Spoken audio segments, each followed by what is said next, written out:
Hi guys, so this is part 2 of my story time. Okay, so I ended up pregnant with my second child and I was like, oh my gosh, what are we gonna do? Like, super overwhelmed. But, we were excited at the same time, and it was a blessing, right, from God. And so I ended up having my second baby, my beautiful, perfect little boy, and the boys were just perfect together, you guys. Like, everything seemed to be going a lot better. But then bills, right? Bills were so much and it was just a lot. He was extremely controlling. He is extremely controlling with money, and financially it got harder and harder. So I decided that I was going to go to work because I was tired of being controlled, like, how I was. So I ended up getting a job and I was working. I had like a total of 3 jobs during the time that I was with him. And anyways, this job was like, I loved this job so much. Hey, no, no, no. Sorry, my cat, you guys. Anyways, I have to hurry up, so I'm like friggin' spazzing. Come on, kitty, come on. So I have the job, I'm at work, and the place that I worked at is like a little cottage. And so there was supposed to be somebody working with me, but there wasn't. And so I had a stroke patient, and when I went to lift him up, like I normally would to put on his Depends, his diaper, ay, ay, ay, mama, he literally collapsed, like he fell right on top of me, and I'm really small. So you guys, I laid on the ground. My walkie-talkie was not that far from me, but I could not grab it because the guy was, on top of me. And nobody came for fucking ever. It felt like a lifetime. Finally, the next thing you know, they took me in the ambulance and they said that I had ruptured discs. I don't even remember what the fuck they said, but all I know is that whatever it was, they immediately put me on oxys. And not just oxys, but everything. Like, it was like oxy, Xanax, somas.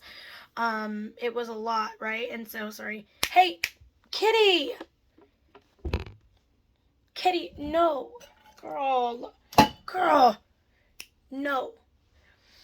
So, after they put me on that, you guys, that was it. The rest is history. Um, Unfortunately, it was completely downhill after that. I was addicted immediately.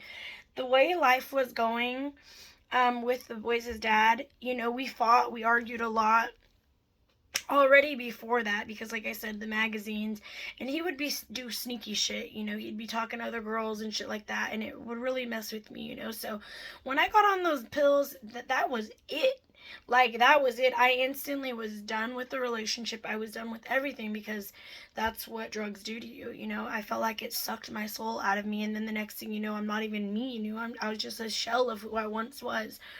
Whoever the old me was died, and that was it. Like, I felt like just a different person, in not a good way at all. So I don't remember a lot after that, honestly. It's kind of like a blur. I remember, and this is a lot, so just be prepared, but I remember that, and I hope that you understand, what drugs do, because a lot of people don't understand it, and they judge, and they say, oh, I would never do that. I could never do that to my kids. Just be very careful judging somebody, because you don't ever know. You might go to the dentist to get a tooth pulled, and you might be on a fucking street corner the next, 2 months. I mean, it can happen so quickly, and it can happen to anybody. Doctors, lawyers, anybody. Like, addiction does not discriminate. So I was so strung out on these pills, and I will forever, the rest of my life, live with this pain.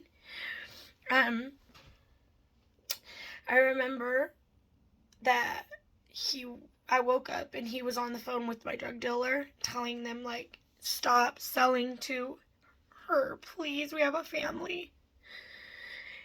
And I'll never forget that. And I got so mad. I was like, what the fuck are you doing?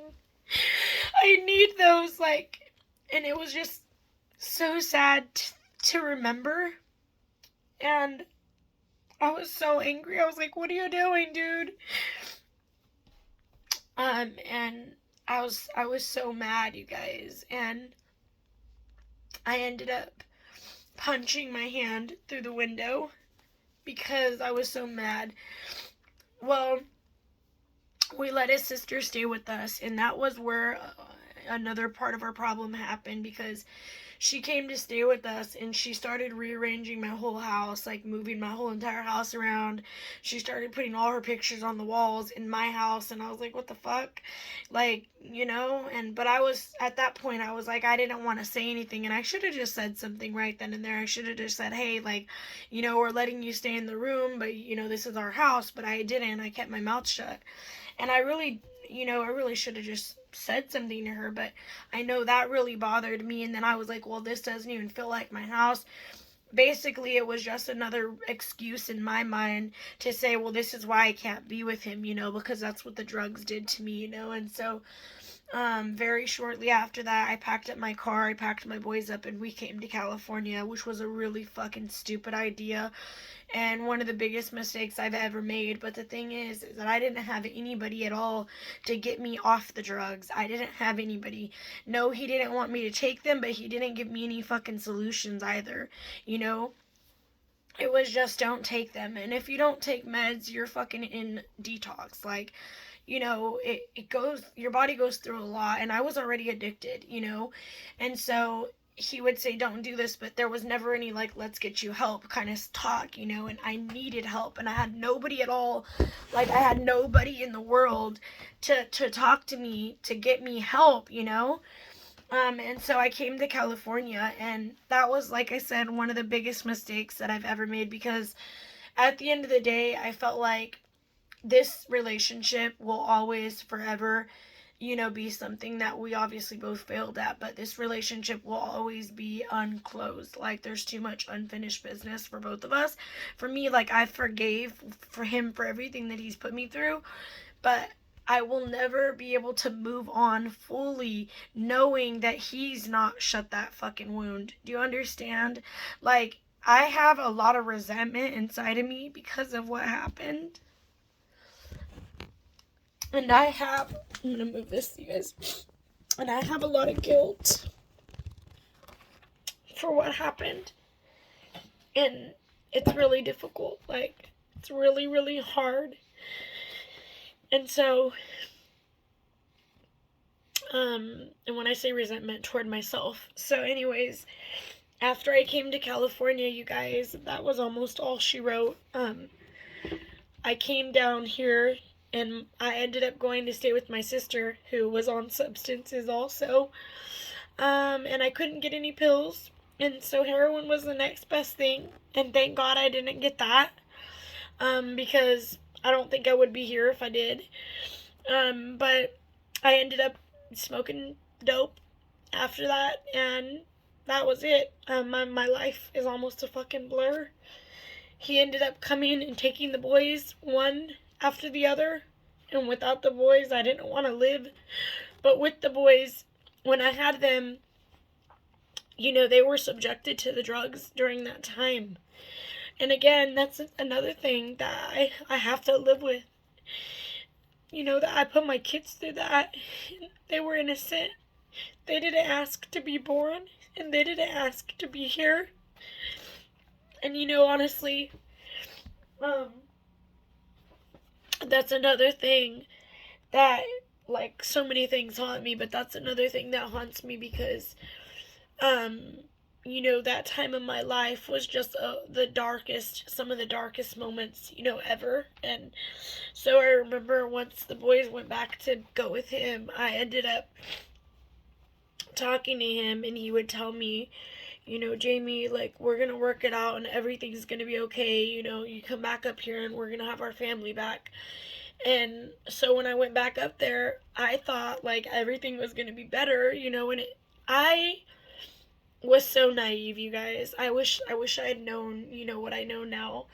But I was so naive, and at that point, I was just so fucking stuck on getting my family back, and that I was going to get my family back, and we were going to be reunited and be a team again. And honestly, that just didn't work out. And the thing that was the hardest for me was because I wanted, obviously, my kids, and I went to court and I got custody of my kids, and I got a job, and I was doing good. And he would come, and the boys' dad, and he would tell me, I love you so much, and we're gonna get back together. And we're all gonna be a family again. And, every fucking day he would tell me this shit. And, like, I promise everything's gonna be okay. And then the boys would go with him and they would come to me and they'd say, Mommy, did you know that Daddy so-and-so was at our house? And I'm like, what? And the boys would tell me, like, so-and-so spent the night. And, like, that fucking killed me because, he was lying to me. Sorry.